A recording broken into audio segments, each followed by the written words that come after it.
Hello, everyone. My name is Dr. Chadwick Church. The title of my project was a motivational athlete profile of a champ in mixed martial arts. For those of you who do not know, a champ is an individual who holds two titles in two different weight classes simultaneously within the same organization. I am a 2021 graduate of UAGC with my emphasis being in sport and performance psychology. I'm currently an adjunct professor as well as the owner of Warrior Mindset Consulting, where one of my main goals is to bring the world of sports psychology professionals into combat sports. The purpose of my study was to study mixed martial arts and add to the conversation that has long been missing, and to add to the overall explanation of the athletes within mixed martial arts and other combat sports. I also wanted to explain the mental traits of an elite athlete who's willing to exit their comfort zone, something that's very rare within the world of sport. I wanted to get the perspective of the athlete and those who surround them to understand a better overall understanding of an athlete and what drives them and what pushes them and what kind of career path they've taken. I also wanted to create a baseline profile for later comparison to other sports and also other athletes and even those outside of the world of sport. And I wanted to add to the sport specialization conversation, something that's very important within the world of sports psychology. The importance of this study is mixed martial arts and other combat sports are fast growing. The athletes are changing, the organizations are changing, even the acceptance of the sport has changed.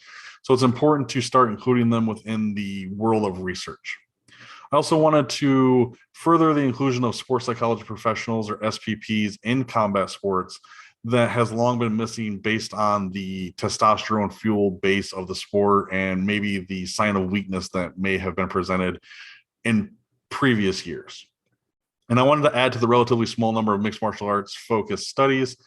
At the time of my study, there had only been about 76, and most of them were done in Polish, Portuguese, or Russian and weren't even translated over into the English language.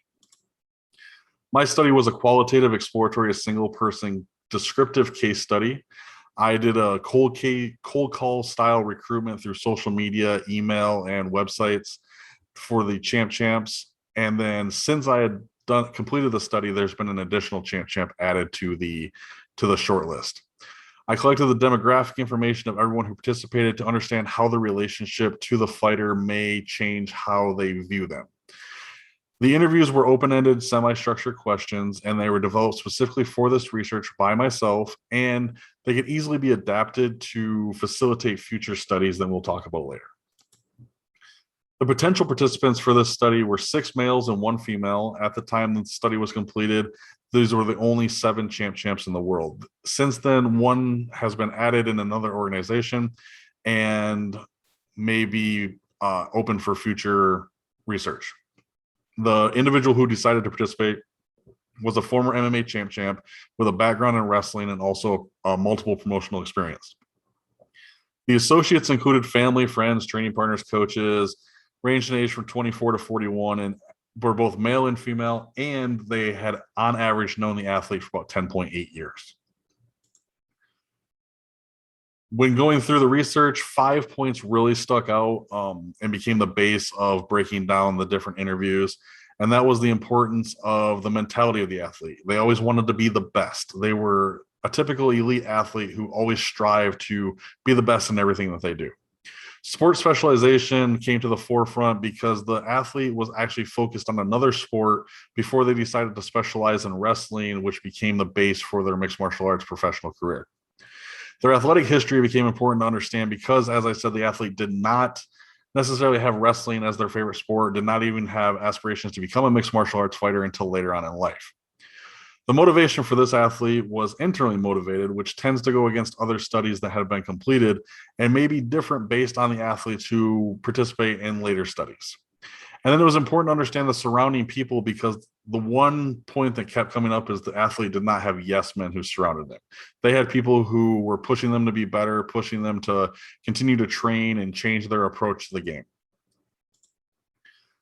Once everything was compiled and the data was broken down, a 10-point athlete profile was developed. And the number one thing that stuck out was the athlete was consistent in their training, consistent in their drive, consistent in their motivation, consistent in everything in life. They're also highly competitive, which is very common amongst elite athletes.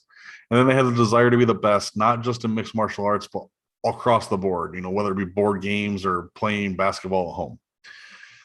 In mixed martial arts, it's easy to vary training because there's so many aspects of the sport. However, to avoid burnout, which is a common element that comes up amongst other athletes, it's important that they do vary their training. They include new parts of their practice or whatever it may be.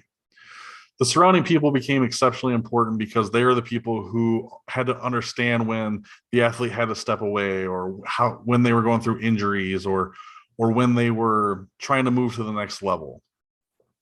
As I said, this athlete was internally motivated, and this may not always be the case. If this research is mimicked, you may find people who are only externally motivated. The athlete also had the willingness to try new things. During the interview process, they were actually stepping out of their comfort zone and going and competing in a different combat sport.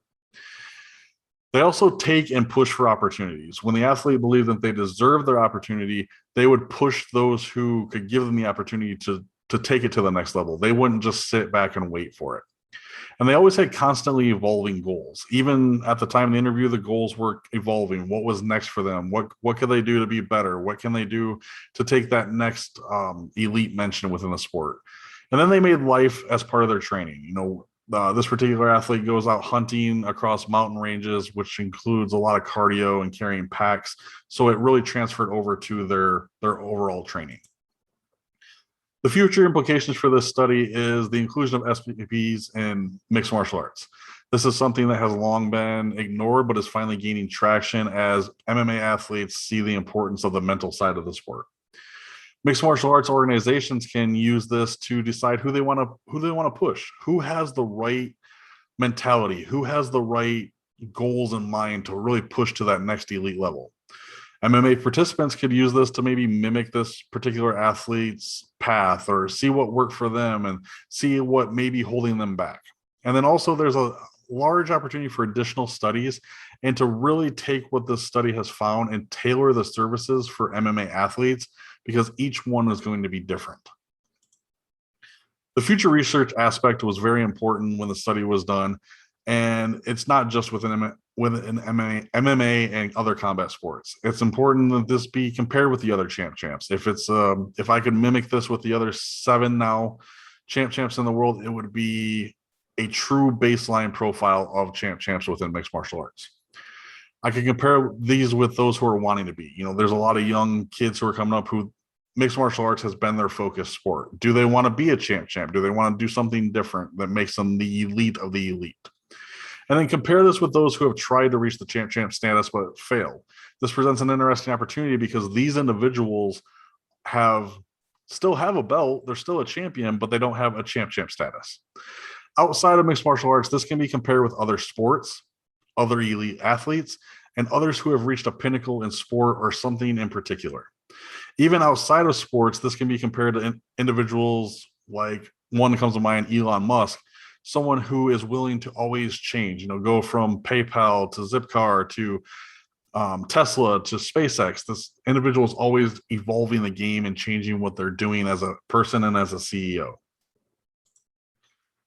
The conclusions from this study are fighters are a rare breed. These individuals bring an opportunity for SPPs and sport psychologists and others to really open up and change the way that they're looking at studies to be done. Take it away from the base sports and include these, what they would call fringe sports. The sport of MMA is evolving and growing, as is the potential participation of SPPs. The inclusion of SPPs within the sport could prove to take it to the next level. It could be very important to the mental health of the individuals and also their overall performance. The understanding of any elite athlete who has reached a pinnacle in their sport is beneficial across the board. Once you understand what an athlete has done, you can understand how they got there and why they did it and what was important along the way. And then this further adds to the self-determination theory and the achievement goal theory that have become really baseline theoretical approaches within sports psychology and anyone who wants to be an athlete. If anyone wants to discuss my research further, please feel free to reach out to me. You can reach out to me at warriormindsetconsulting@gmail.com. Find me on LinkedIn and other areas of interest. I'm not hard to find.